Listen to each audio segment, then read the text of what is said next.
మిత్రులారా, మీ అందరికీ ముందుగా సామాజిక ఉద్యమ వందనాలు. నేను మీ తెలంగాణ శ్యామ్. ఏదైతే నిన్న గుజరాత్ అహ్మదాబాద్ నుంచి లండన్ వెళ్తున్నటువంటి ఎయిర్ ఇండియా ఫ్లైట్ ఏదైతే ఉందో, మరి దాంట్లో ప్రయాణిస్తున్నటువంటి ప్రయాణికులు సుమారుగా 242 మంది ఆ విమాన ప్రమాదానికి మరి గురై అక్కడికక్కడే చనిపోవడం జరిగింది.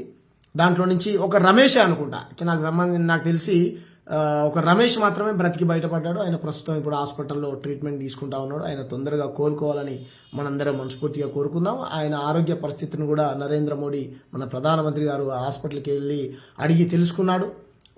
అమిత్ షా గారు కూడా వెళ్ళారు. అక్కడ సంబంధిత అధికారులు వెళ్తా ఉన్నారు, పరామర్శిస్తూ ఉన్నారు. ఈ ప్రమాదానికి గల కారణాలు ఏంటో అడిగి తెలుసుకుంటా ఉన్నారు.